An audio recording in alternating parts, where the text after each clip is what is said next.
To be a fun weekend. Races kick off tonight at 5:15 here if you're coming for the competition portion. But if you just want to come see people, show their trucks, show off their four wheels, this is a place to do it. It's going to be so much fun. In fact, they love four wheels so much that when we pulled in the station car, it's a RAV4, the first question when we got out, they said, does that thing four-wheel drive? And when we answered yes, they said, okay, you can park right there then.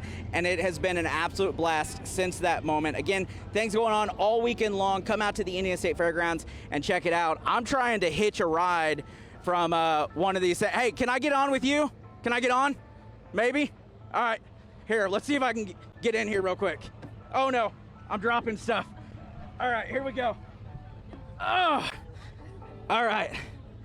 Hey guys, how is everyone? What family is this? What are your names? This is Annabelle. Annabelle? Anthony? Chloe?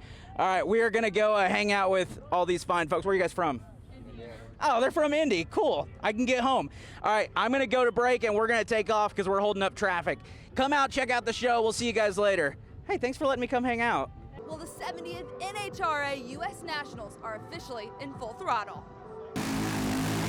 That ear-splitting rumble is getting a green flag from young fans. So my favorite part is probably how loud the cars are. It's really cool. It's not bad. It doesn't really hurt my ears. It just makes me like staticky. The Raceway's nearly 4,500-foot drag strip may be the star of the show, but it's everything around the grandstands that make for the perfect backdrop for some good old Indiana memory making. It's been 70 years of those memories at the National Hot Rod Association U.S. Nationals. Over 900 pro and sportsman competitors are trying to qualify for the Labor Day finals, when winners for each category will be crowned in the most prestigious drag racing event in the world. Here to witness it all, Aaron brought his son and dad out to catch the competition. That's 3 generations of race lovers. Just having a good time, honestly, and then seeing his expressions, letting him experience what it's like to, like, for example, get in the cars and learn about all the builds, the cars, how they work, how they run. And in between all that learning, there may even be a chance to see some favorite faces. I've been waiting to see Tony Stewart and all the others, and I love the races. With all that sightseeing, it's not just the cars that need to fuel up. Doug Gresham has you covered. So we're doing a sirloin tip dinner. So we start out with a sirloin tip. We're cutting it down. We got red potatoes, mushroom, and onions that go on it. So we kind of do half potatoes, half steak, mushroom, onion on top. Grab your grub, head back up to the stands, and you'll catch a few dragsters shoot. If you're under 60 years old, you've never had a legal happy hour drink in the state of Indiana. But come Monday, that could change. Whether that drink is the caffeinated kick of an after-work espresso martini or the cool of a cocktail, tables are turning for restaurants and bars in the Circle City. Happy hour was first outlawed in the state in 1985 in hopes of curbing drunk driving, but studies showed the effort didn't work all too well. And in March, Governor Holcomb signed happy hours back into law, changing the way owners could offer discounted rates for certain drinks. Prior to this, you weren't able to do it for a finite amount of time. You could only do it the entire day, from the time you open the doors to the time you close. The law allows happy hour to last 4 hours a day and a total of 15 hours a week, but never between 9 p.m. and 3 a.m. Some spirited restaurateurs are making up for lost time and were quick to come up with a cocktail plan. That's including the Oakmont and Vecino's managing partner, Gus Vasquez. It's been so long since Indiana has had a chance to have a happy hour. Our plan of action is to offer our guests some really, like I said, some items that normally wouldn't be offered to our guests during that period of time, or some of our favorites at a discounted price. And Gus is especially excited not to have to turn away customers expecting a steal. Today, we had a couple from out of town come in and ask if we had a happy hour either today or during the week. So ironically, we told them that July 1st will be rolling out. It's a welcome change for both the Oakmont and Vecino, who host patrons from places where happy hour is the norm. I feel like a lot of the people that are visiting the city now were kind of feel at home, even they're not at home. Here at the Spark, community begins with coffee, and that's especially true in the month of May.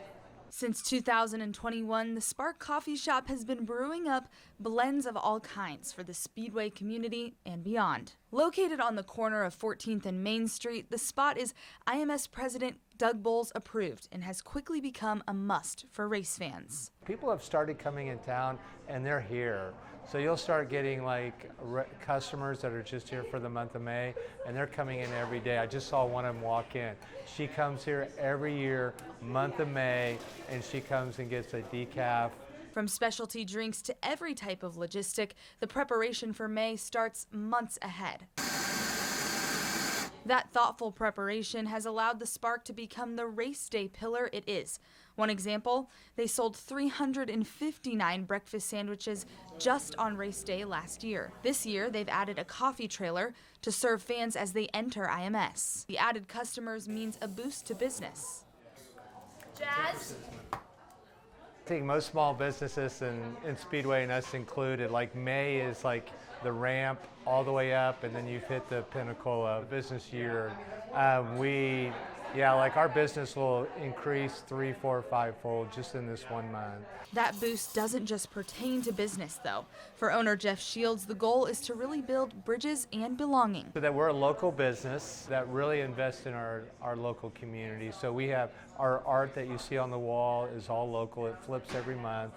We had a local musician in earlier, so every Saturday. The Spark trailer will be out on 16th Street all throughout the month of May festivities. Reporting here in Speedway, I'm Kyla Russell. For Wish TV, wishtv.com, or follow us on Facebook for updates. This bell rings in protest of the death penalty. One of the protesters here say they want everyone to hear its sound. He says the Delaware bell echoes. It is the voice of the people who have died or are in death row, unable to speak. Delaware has abolished the death penalty, so they no longer need it. And what we're hoping is that we can go into some of these other states and that same effect will happen to them. They hear the bell, it rings, and they'll end the death penalty also. Dozens of religious leaders gathered at the steps of the state capitol to save one man's life, Joseph Corcoran. He was convicted of killing 4 people in Fort Wayne in 1997 and is set to be executed on December 18th. Corcoran's attorneys have argued that he should have been spared due to his mental illness, paranoid schizophrenia, but the state's high court upheld the sentence. 7 days before the birth of Jesus, Governor Holcomb is going to have a person killed. Appeals and legal challenges have delayed Corcoran's death sentence for years, not to mention a lack of pentobarbital, the drug needed for lethal injection. First of all, this is a drug that's never been used by the state before. It's a procedure that's never been used before, and we do not know where the drug has been procured from. The drug has been used in Terre Haute in the past during federal executions. Protesters say executions are costly. A 2015 report by the Indiana General Assembly found the average cost of a death penalty was around $380,000, almost 10 times more than the cost of trials and appeals for life sentences. The government is about to put a man to death in our name. We have input, we have influence, so we are living in a democracy. We have access to our governor. I want everyone who cares at all about human life, who cares at all about human dignity, to call, to write, to email Governor Holcomb. We shall overcome. When this 200-year-old oak tree came tumbling down around 6 p.m. on Friday, a woman stopped at this stop sign. Barely made it out alive. She was turning out of the neighborhood when the 80-foot tree came crashing down, only missing her by 2 inches. Terry said, "There's somebody in that car." And I was like, "What car?" A shattered windshield and glass all over. The woman managed to slide near the trunk of her car. Neighbors Terry and Todd could hear her shaking voice. Todd and I did our best to heave a giant branch out of the way. Making progress. It was just enough to get the hatchback open because she was already kind of trying to crawl towards the back to get out. They lifted the small hatch and she slipped through. And miraculously, It didn't even look like she had a scratch on her except like her pants were torn a little bit. But it was unbelievable. Like, unreal. If you see what that car damage looks like, that she didn't get hurt at all. And actually, when she got out, she didn't have her glasses, so she was trying to communicate that she just couldn't see very well. An ambulance arrived soon after to make sure she was okay. Crushed the entire roof of the car onto her. She would have had to been offset from that damage. The story of a neighborhood coming together. From the moonlight, they could see the tail light of the car underneath the tree, so they knew someone was there. And after rescuing the woman, several neighbors stayed out to clear Hoover Road. The fallen tree is right in front of Gary Lemon's home. He wasn't there at the time, but got several messages from neighbors. It's told there's no way that car's drivable. It's been flattened like a pancake. Gary said the tree downed a power line and light. And I asked neighbors close by if any of them had doorbell footage. All said their cameras stopped working when they lost power. It's just one example of damage in the area. That first day, we took the bus in and we sat on the front stretch behind Jeff Gordon's pit and had a blast. I mean, I've got really good pictures of Jeff Gordon's winning car. The reason why I come back every year, and I've been to all of them, the reason why I come back every year is because it's the Indiana Motor Speedway, Indiana Speedway. That's what this is all about. It's the racing capital of the world.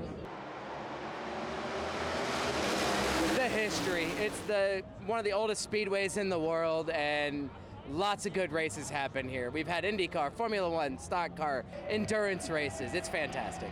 There's always a good time whenever you come here, especially when you bring your family with you. They're not my family, but they are my family, so it's family oriented. My dad brought me here when I was his age, and it just stuck with me, and I've been coming every year since.